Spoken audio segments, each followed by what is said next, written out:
Assalamualaikum warahmatullahi wabarakatuh. Yang terhormat Ibu Syita Fatmiatna, SPD MPD, dan Ibu Dila Krisma MPD. Kami dari kelompok 7 akan memaparkan tugas proyek kami yang berjudul Banyak Bangunan Setiap Jenjang Pendidikan di Wilayah Kecamatan Magelang Utara. Sebelumnya izinkan saya memperkenalkan anggota kelompok 7. Yang pertama ada Adi Dwi Kurniawan, yang kedua ada saya sendiri Hestiaktiningsih, dan yang ketiga ada Almaida Septi Temala, dan yang keempat ada Fadilatul Ikhfar. Pada bagian pembahasan analisis permasalahan, data yang digunakan adalah data banyak bangunan di setiap jenjang pendidikan di wilayah Kecamatan Magelang Utara. Data ini didapatkan dari data pokok pendidikan Direktorat Jenderal Pendidikan Anak Usia Dini, Pendidikan Dasar, dan Pendidikan Menengah Kementerian Pendidikan, Kebudayaan, Riset, dan Teknologi.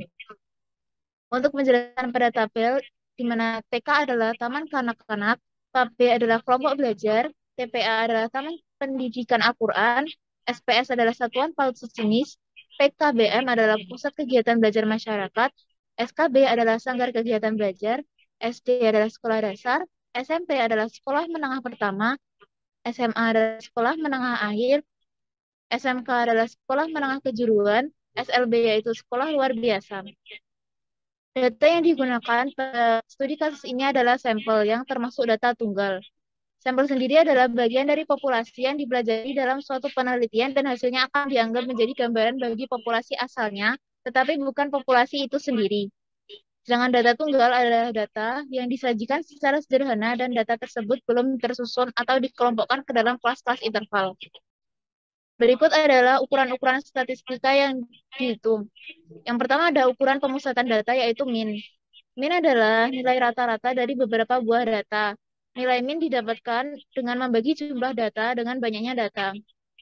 Jumlah data dari data yang kami gunakan adalah 14 ditambah 15 ditambah 1 ditambah 4 ditambah 2 ditambah 0 ditambah 23 ditambah 7 ditambah 3 ditambah 9 dan ditambah 4 lantas dibagi 11 sehingga menghasilkan 7,45. Yang selanjutnya adalah menghitung median. Median adalah nilai tengah setelah data diurutkan. Data di atas ketika diurutkan dari bilangan terkecil ke bilangan terbesar adalah 0, 1, 2, 3, 4, 4, 7, 9, 14, 15, dan 23. Untuk menentukan median banyaknya data ganjil adalah dengan data ke X dari N plus 1 per 2. Sehingga mediannya berada pada data ke-6 yaitu 4. Yang selanjutnya yaitu modus. Modus adalah nilai yang paling sering muncul dalam suatu data statistika. Sehingga modus data di atas adalah 4 karena muncul sebanyak 2 kali. Sekian dari saya. Selanjutnya akan dipaparkan oleh Mbak Alma. Kepada Mbak Alma saya persilakan. Baik, terima kasih atas kesempatannya. Selanjutnya yaitu ukuran letak. Yang pertama, kuartil. Kuartil merupakan ukuran letak yang membagi data yang sudah diurutkan menjadi 4 bagian sama banyak. Kelompok data memiliki 3 kuartil, yaitu kuartil bawah atau Q1, kuartil tengah atau median atau Q2, dan kuartil atas atau Q3. Data yang digunakan setelah diurutkan adalah sebagai berikut. 0, 1, 2, 3, 4, 4, 7, 9, 14, 15, dan 23. Berikut perhitungan 3 kuartil dari data di atas. Yang pertama yaitu kuartil bawah. Q1 sama dengan X kali 1/4 ditambah N plus 1. X dikali 1/4 ditambah 11 ditambah 1. Sama dengan X 1/4 dikali 12. Q1 sama dengan X kali 3. Kuartil bawah berada pada data ketiga yaitu 2. Berikutnya yaitu kuartil tengah atau Q2. Q2 sama dengan X kali 2/4 kali N plus 1. Di mana Q2 sama dengan X kali 6. Kuartil tengah berada pada data ke-6 yaitu 4. Berikutnya yaitu kuartil atas. Q3 sama dengan X kali 3/4 dikali N plus 1. Sama dengan X kali 3/4 dikali 11 tambah 1. Q3 sama dengan S kali 9. Kuartil atas berada pada data ke-9 yaitu 14.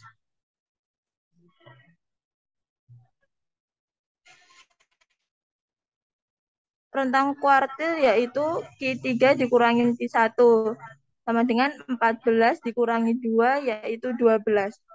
Selanjutnya yaitu desil. Desil adalah cara membagi N data terurut menjadi 10 bagian data yang masing-masing bagian mempunyai jumlah data yang sama. Setiap N data terurut dibagi menjadi 10 bagian, sehingga terdapat 9 nilai desil data yang digunakan setelah diurutkan adalah sebagai berikut. 0, 1, 2, 3, 4, 4, 7, 9, 14, 15, dan 23. Desil data tunggal di atas adalah sebagai berikut. D1 sama dengan X kali 1/10 dikali N plus 1. X kali 1/10 dikali 11 tambah 1 sama dengan X dikali 12/10. Desil 1 adalah data ke 1,2. Sehingga D1 sama dengan 0,2. Berikutnya yaitu D2 sama dengan X kali 2/10 dikali N tambah 1. X kali 2/10 ditambah 11 tambah 1 sama dengan X kali 12/5. Desil 2 adalah data ke 2,4. Sehingga nilai desil kedua adalah 1,4. D3 sama dengan X kali 3/10 kali N tambah 1. X kali 3/10 kali 11 tambah 1. X adalah X kali 18/5. Desil ketiga adalah data ke 3,6. Sehingga desil ketiga adalah 2,06. Untuk selanjutnya saya kembalikan ke moderator. Baik, terima kasih Mbak Alma atas pemaparannya. Untuk yang selanjutnya akan dipaparkan oleh Mas Fadil. Kepada Mas Fadil, saya persilakan. Baik, langsung saja. Selanjutnya adalah yang ketiga adalah persentil. Persentil merupakan bagian N data terurut menjadi 100 bagian sama banyak. Dari 100 bagian yang dibagi sama banyak tersebut dibatasi oleh 99 nilai persentil. Data yang digunakan setelah diurutkan adalah 0, 1, 2, 3, 4, 4, 7, 9, 14, 15, dan 23. Persentil data tunggal di atas adalah sebagai berikut. Yang A, P20 sama dengan X20/100 N tambah 1 dan menghasilkan letak nilai persentil ke-20 diurutkan data ke 2,4.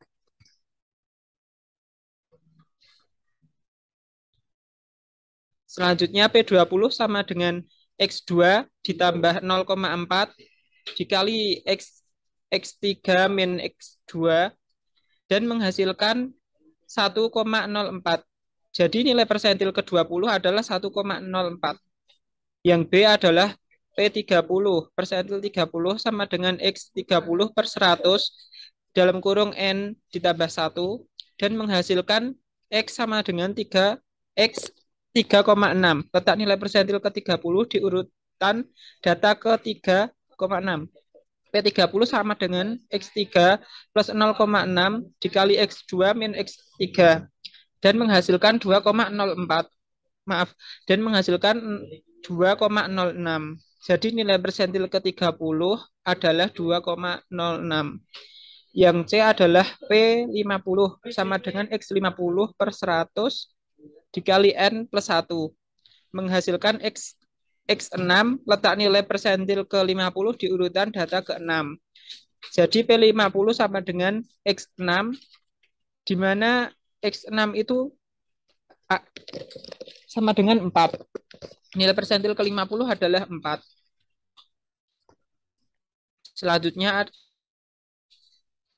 Selanjutnya untuk penyebaran data. Untuk penyebaran data menunjukkan seberapa jauh nilai-nilai dalam suatu kelompok terpencar dari rataannya. Data yang digunakan setelah diurutkan adalah 0, 1, 2, 3, 4, 4, 7, 9, 14, 15, 23. Yang pertama, pada ukuran penyebaran data terdapat jangkauan. Jangkauan sendiri adalah selisih dari data dengan nilai terbesar dengan data nilai terkecil. Rumus jangkauan sama dengan X max kurangi X min sama dengan 23 kurangi 0 sama menghasilkan 23. Yang kedua adalah variansi atau S kuadrat.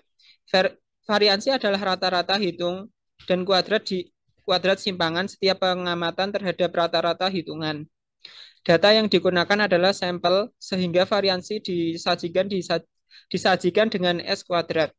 Dengan rumus S kuadrat sama dengan sigma kali X min X kuadrat per N min 1, di mana menghasilkan S kuadrat sama dengan 51,47275. Yang ketiga adalah standar deviasi atau bisa disebut dengan S. Standar deviasi atau simpangan baku adalah suatu ukuran yang menggambarkan sebaran dari suatu set atau paket data. Dengan rumus S sama dengan akar S kuadrat dan menghasilkan 7,1744512. Terima kasih Mas Fadil atas pemaparannya. Yang selanjutnya adalah program-program R yang dibuat terkait data yang digunakan yang akan dipaparkan oleh Mas Adi. Kepada Mas Adi, saya persilahkan. Baik, terima kasih atas waktu yang diberikan. Di sini saya akan menjelaskan terkait program R yang telah kami buat terkait data di atas. Yang pertama, untuk ukuran pemusatan data, di mana ukuran pemusatan data ini terdiri dari mean, median, dan modus. Untuk sintaks dalam program R, di sini kami memisalkan data tunggal dari data sebagai data. Kemudian untuk mencari meannya menggunakan sintaks mean dari data. Kemudian untuk mencari median menggunakan sintaks median dari data. Kemudian untuk mencari modus, kita menggunakan fungsi seperti yang ada pada layar, dan untuk memanggilnya menggunakan modus dari data, sehingga untuk hasil programnya dapat dilihat seperti pada yang tertera dalam layar. Yang kedua yaitu ukuran penyebaran data, yang terdiri dari jangkauan, variansi, dan standar deviasi. Untuk sintaks dalam program R, kami menggunakan sintaks sebagai berikut. Untuk data-data yang ada pada tabel, kita misalkan sebagai data. Kemudian untuk mencari jangkauan, kita menggunakan fungsi range data dengan fungsi seperti pada layar, dan untuk memanggilnya menggunakan range data dari data, sehingga jangkauannya akan ditampilkan. Kemudian untuk mencari variansi menggunakan var dari data, dan untuk mencari standar deviasi menggunakan SD dari data. Untuk hasilnya dapat dilihat pada layar. Yang ketiga ada diagram. Yang pertama diagram batang. Dalam sintaks program R, kelompok kami menggunakan sebagai berikut. Misalkan untuk nama-nama jenjang pendidikan yaitu TK, KB, TPA, SPS, SKB, SD, SMP, SMA, SMK, SLB, dan PKBM, kita misalkan sebagai B. Lalu untuk nilai data yaitu 14, 15, 1, 4, 0, 23, 7, 3, 9, 4, 2, kita misalkan sebagai value. Lalu untuk menampilkan diagram batangnya menggunakan sintaks bar plot dengan isian value, kemudian main atau judulnya menggunakan jumlah sekolah, kemudian names arc yaitu untuk isian pada aksis atau koordinat X-nya dengan data B, kemudian X-lab-nya kita beri nama jenjang, Y-lab kita beri nama jumlah total, kemudian untuk color atau warnanya menggunakan seperti yang ada pada layar, sehingga untuk setiap jenjang akan memiliki warna yang berbeda-beda, dan untuk hasilnya dapat dilihat seperti pada layar tersebut.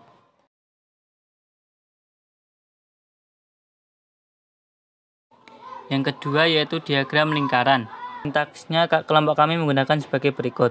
Untuk nilai-nilai data kita misalkan sebagai X. Kemudian untuk nama-nama jenjang kita misalkan sebagai label. Kemudian kita menggunakan sintaks pi% untuk membuat label atau nama tiap jenjang itu dalam persenan di dalam diagram lingkaran nanti. Kemudian untuk menampilkan diagram lingkarannya kita menggunakan sintaks pie dengan isiannya yaitu X untuk nilai datanya, kemudian label dalam bentuk pi persen atau dalam bentuk persenan. Kemudian untuk call atau warnanya menggunakan rainbow sehingga tiap nilai data dari X akan berwarna-warni dan sehingga berbeda untuk tiap jenjangnya. Kemudian main untuk judul menggunakan kita beri nama jumlah tingkatan pendidikan di Kota Magelang 2020. Kemudian untuk legend untuk menampilkan keterangan di mana keterangan akan dicetak di top right atau kanan atas dengan isian dari keterangannya yaitu nama-nama jenjang pendidikan dengan ukurannya yaitu 1 dengan isiannya menyesuaikan dari dalam diagram lingkaran tersebut. Untuk hasilnya dapat dilihat seperti berikut.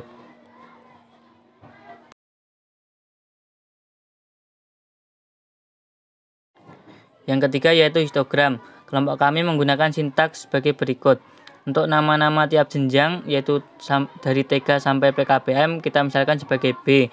Kemudian untuk nilai data atau banyaknya bangunan tiap jenjang kita misalkan sebagai C. Lalu untuk menampilkan diagram histogramnya kelompok kami menggunakan sintaks his dengan isian C. Kemudian breaks untuk rentangnya yaitu starjes. Kemudian untuk main atau judulnya kita beri judul jumlah sekolah. Kemudian xlab yaitu untuk koordinat x-nya kita beri nama rentang jumlah. Kemudian untuk ylab atau sisi koordinat y kita beri nama frekuensi. Kemudian untuk warnanya menggunakan hijau dengan rentang kami batasi dari untuk X-nya 0 sampai 25 dan untuk Y-nya 0 sampai 8. Untuk diagramnya dapat dilihat sebagai berikut.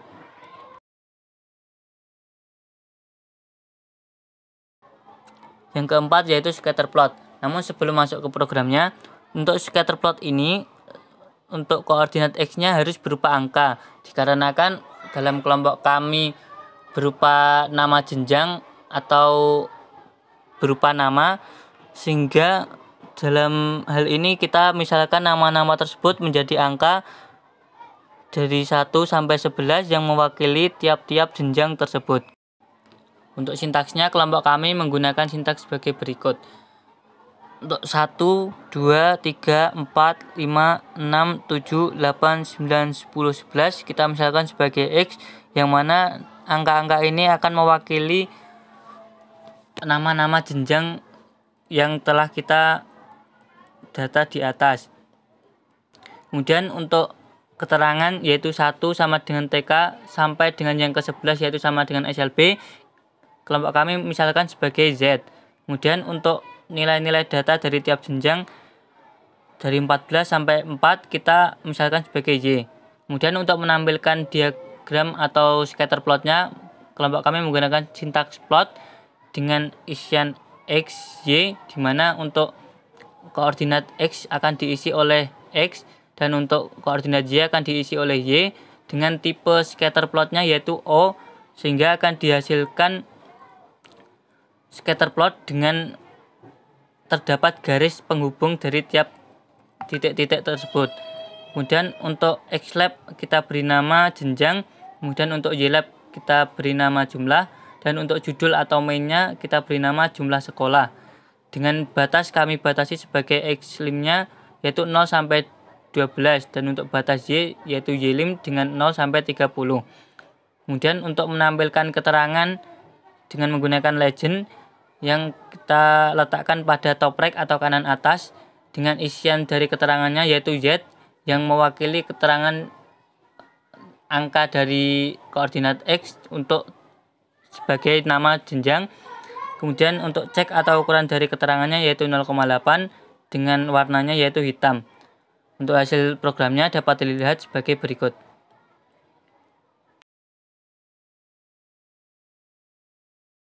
Sekian, saya kembalikan ke moderator. Baik, terima kasih Mas Adi atas pemaparannya. Sekian dari kelompok 7. Apabila ada kesalahan mohon dimaafkan. Wabillahi taufiq wal hidayah. Wassalamualaikum warahmatullahi wabarakatuh.